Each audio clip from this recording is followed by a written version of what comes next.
Ελεύθερο λογισμικό, λογισμικό ανοιχτού κώδικα, ELAC, είναι το λογισμικό που ο καθένας μπορεί ελεύθερα να χρησιμοποιεί, να διανέμει, να αντιγράφει και να τροποποιεί, ανάλογα με τις ανάγκες του, χωρίς να απαιτείται η απόκτηση άδειας. Είναι ένα εναλλακτικό μοντέλο ανάπτυξης και χρήσης λογισμικού, στο οποίο η δυνατότητα αλλαγών ή βελτιώσεων, ώστε να καλύπτονται οι ανάγκες αυτού που το χρησιμοποιεί, παρέχεται στο χρήστη μέσω της ελεύθερης διάθεσης και του πηγαίου κώδικα του λογισμικού. Στην αρχή βεβαίως είχα τρομάξει αρκετά, επειδή τα πράγματα ήταν νέα. Υπήρχαν τόσες πολλές δυνατότητες, τόσες πολλές λειτουργίες, τις οποίες ούτε καν είχα ονειρευτεί ότι μπορούσε ο ταπεινός υπολογιστής μου να φέρει εις πέρας. Αλλά όταν κατάλαβα τι μπορεί να γίνει με μια οποιαδήποτε τζάμπα διανομή Linux που ήταν ελεύθερα διαθέσιμη στο διαδίκτυο, εντυπωσιάστηκα. Και τότε άρχισα να ασχολούμαι με τους υπολογιστές. Είναι ένα περιβάλλον το οποίο έχει αυτό που ονομάζω εγώ λειτουργική διαφάνεια. Δηλαδή, αν κάτι πάει κακά, μπορώ να το διορθώσω. Έχω από μέσα τη γνώση και την ευχέρεια να μπω μέσα και να δω τι φταίει και πώς μπορεί να διορθωθεί. Όταν αντιμετωπίσω ένα πρόβλημα στο ελεύθερο λογισμικό και στο Linux, που θα το αντιμετωπίσει κάποιος χρήστη το πρόβλημα, γιατί δεν υπάρχει λογισμικό χωρίς προβλήματα, υπάρχει μια σχέση αίτιου και αιτιατού.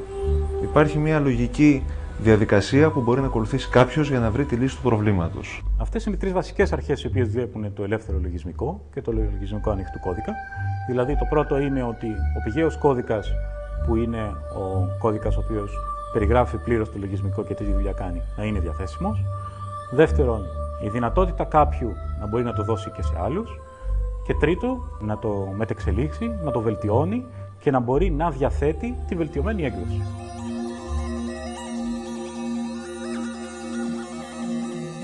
Γύρω από αυτή τη λογική δημιουργήθηκε μια τεράστια κοινότητα χρηστών και προγραμματιστών με βάση το διαδίκτυο, οι οποίοι συμβάλλουν από κοινού στη συνεχή βελτίωση του λογισμικού, παρέχοντας δωρεάν τις γνώσεις και τη δουλειά τους σε όλους. Ένα ανοιχτό δίκτυο εθελοντών προγραμματιστών και εταιριών του κλάδου, οι οποίοι αναπτύσσουν και παράλληλα διορθώνουν τον κώδικα των προγραμμάτων, κυκλοφορώντας ταχύτατα και σε μεγάλη συχνότητα τις νέες εκδόσεις ελεύθερου λογισμικού ανοιχτού κώδικα. Βλέπουμε ότι έχουμε βάλει στη μέση ένα υπολογιστή με Linux, το οποίο ονομάσαμε Firewall. Αυτό το μηχάνημα είναι ένα πολύ παλιό, ένα 133 Pentium, απλό νομίζω, το οποίο δεν μπορεί να τρέξει αυτή τη στιγμή τίποτα άλλο. Αλλά σαν πύλη και σαν firewall είναι μια χαρά. Άρα αυτό το μηχάνημα προσέχει όλα τα άλλα που είναι στο τοπικό δίκτυο. Όταν όμως έφυγα από το σχολείο το 2000 με σύνταξη που πήρα, μου δώσανε πολλά τέτοια μηχανήματα. Τα παλιά μηχανήματα που βλέπετε εδώ είναι λίγα από αυτά που έχω πει. Τώρα δουλεύω μαζί με άλλους στο διαδίκτυο που προσπαθούν να βάλουν το τελευταίο version το Linux ό,τι είναι, το Red Hat συγκεκριμένο και σε ένα παλιό υλικό, όπως το έχω εδώ. Μια ομάδα ανθρώπων που ο ένας είναι στην Αμερική, ο άλλος στη Γουατεμάλα, ο άλλος στη Γερμανία και πάει λέγοντας. Παρατηρήθηκε το φαινόμενο απλοί χρήστες να γνωρίζουν το ELAC και καθώς έρχονται σε επαφή με αυτό, να συμμετέχουν πλέον διεθνώς σε μια κοινότητα ανθρώπων που ασχολούνται με αυτό και να προσφέρουν ο καθένας με το δικό του τρόπο και όπως μπορεί σε αυτήν. Η κοινότητα του ελεύθερου λογισμικού είναι κάτι το καταπληκτικό. Δεν έχουμε συνηθίσει σαν άνθρωποι σε αυτή την κοινωνία, τουλάχιστον στο μέρος της κοινωνίας στο οποίο μεγάλωσα και ζω εγώ, να περιμένουμε από τους ανθρώπους μας τόση διάθεση για αλληλοβοήθεια. Αυτό που κατάλαβα μετά από κάποια χρόνια ενασχόλησης είναι ότι μία από τις μεγαλύτερες απολαύσεις είναι να μπορέσεις και εσύ, όπως βοηθήθηκες, χωρίς κανένα ιδιαίτερο λόγο, από άλλους συνανθρώπους, να βοηθήσεις και να επιστρέψεις να δώσεις κάτι πίσω σε αυτή την κοινότητα. Έχει χρησιμοποιηθεί ο όρος οικονομία δώρων για όλη την κοινότητα του ελεύθερου λογισμικού, όπου ο πλούτος του κάθε ανθρώπου δεν καθορίζεται από τα πράγματα τα οποία έχει, σαν φυσικά άτομα, σαν φυσικά αντικείμενα, αλλά από τα δώρα τα οποία χαρίζει. Την πρώτη φορά που άκουσα για το ανοιχτό λογισμικό ήταν με τη συνεργασία μου με την Ένωση Ελλήνων Χρηστών Ίντερνετ. Ομολογώ ότι ήμουν και εγώ διστακτική στην αρχή, γιατί τα έγγραφα που χρειάζεται εγώ να αρχιοθετήσω στον υπολογιστή μου είναι πολύτιμα. Δεν έχω την ευκαιρία να τα χάσω και να τα ψάχνω, γιατί είναι πληροφορίες σημαντικές και απόρριτες για τους πελάτες μου. Ωστόσο, χρησιμοποίησα το ανοιχτό λογισμικό στην αρχή δοκιμαστικά, μόνο το OpenOffice σε λειτουργία πάνω στα Windows τα δικά μου. Και δοκίμασα ουσιαστικά τη λειτουργία του και στο τέλος είδα ότι με βολεύει και καλύτερα και είναι πιο ασφαλές, με αποτέλεσμα να το χρησιμοποιώ μόνιμα, δηλαδή το δοκίμασα στην πράξη. Το OpenOffice απλούστευσε και απλοποίησε τόσο πολύ τα πράγματα για τους χρήστες, ώστε πλέον θα ανοίξει τον ασκό του αιώλου και θα λύσει τα χέρια σε όλες τις εταιρείες οι οποίες θέλουν να χρησιμοποιούν ένα περιβάλλον Office και να είναι νόμιμες και νομότυπες. Ξέρω πολύ καλά ποιο είναι το κόστος του να αγοράζεις άδειες χρήσης λογισμικού. Οπότε αντιλαμβάνομαι αυτή τη στιγμή ότι το κέρδος που θα είχα τότε, αν χρησιμοποιούσα ελεύθερο λογισμικό, όχι μόνο για το Office, αλλά και για άλλες εφαρμογές όπου θα μπορούσε να είναι χρήσιμο, όπως για παράδειγμα εφαρμογές ηλεκτρονικής τυπογραφίας, σχεδιασμού πολυμέσων κτλ. Θα ήταν μεγάλο κυρίως στην τσέπη μου. Οι άνθρωποι που εθελοντικά αναπτύσσουν το Linux και τα περιβάλλοντα τα διάφορα που χρησιμοποιούνται στο Linux έχουν αρχίσει σιγά σιγά να συνειδητοποιούν ότι ο κόσμος αποτελείται και από άλλους ανθρώπους εκτός από τεχνικούς. Οπότε έχουν αρχίσει να στρέφουν τις προσπάθειές τους και προς τη φιλικότητα με εντυπωσιακά αποτελέσματα τα τελευταία χρόνια. Έχω προσωπικά εγκαταστήσει Linux στο PC ενός ανθρώπου ο οποίος δεν είχε πιάσει ποτέ το υπολογιστή. Πέρα από το γεγονός ότι όταν προσπάθησε να κουνήσει το ποντίκι του, το κούνησε κάπως έτσι, κατά τα άλλα δεν είχε κανένα πρόβλημα να το χρησιμοποιήσει.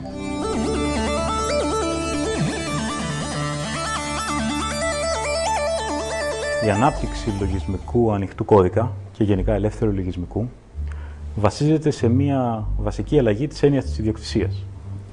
Και αυτό αναφέρεται κυρίως στο ψηφιακό περιεχόμενο ή τέλος πάντων σε πράγματα που ανήκουν προς το παρόν στον ψηφιακό κόσμο. Στο ελεύθερο λογισμικό η έννοια της ιδιοκτησίας δεν είναι στο δικαίωμα του αποκλεισμού, αλλά είναι στο δικαίωμα της διάθεσης. Ανοιχτά μοντέλα ανάπτυξης και διάθεσης σε ψηφιακό περιεχόμενο, στις ραδιοσυχνότητες και σε άλλα διάφορα πράγματα που ακόμα δεν έχουμε αντιληφθεί. Ο κόσμος αρχίζει να υποστηρίζει ότι ένα μεγάλο κομμάτι από αυτά που αντιλαμβανόμαστε αυτή τη στιγμή θα πρέπει να αρχίσουμε να αντιλαμβανόμαστε με διαφορετικό τρόπο. Θα πρέπει να σταματήσουμε να βλέπουμε πολλά πράγματα που είναι ευρέως και κοινά διαθέσιμα σε όλο τον κόσμο ως προϊόντα και πρέπει να αρχίσουμε να τα αντιλαμβανόμαστε ως υπηρεσίες, ως κάτι το δημόσιο που μπορεί ο καθένας μας να το χρησιμοποιήσει και να έχει πρόσβαση σε αυτό, προκειμένου να έχει πρόσβαση στη γνώση, στο περιεχόμενο. Το πλεονέκτημα της ψηφιακής μορφής είναι ότι η αναπαραγωγή είναι σε μηδενικό κόστος και δεν στοιχίζει τίποτα σε αυτόν ο οποίος το έχει. Αυτός ο υπολογιστής στοιχίζει κάπως και αν το δώσω σε κάποιον άλλον, εμένα θα μου λείψει.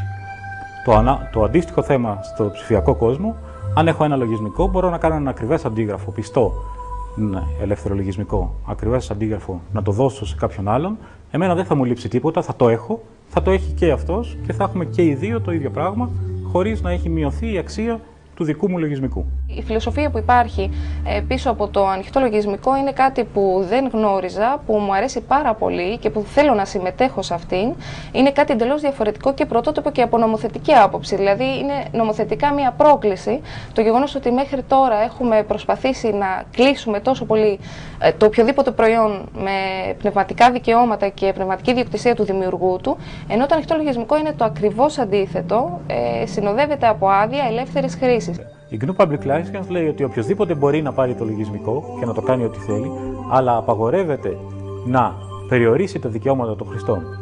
Έτσι, για παράδειγμα, αν μια εταιρεία έπαιρνε ένα κομμάτι ελεύθερου λογισμικού, το έκλεινε και το προσπαθούσε να το πουλήσει σε χρήστες, οι χρήστες αυτοί, λόγω της άδειας, έχουν δικαίωμα να το αναπαράγουν και να το διανύμουν όπως αυτοί θέλουν.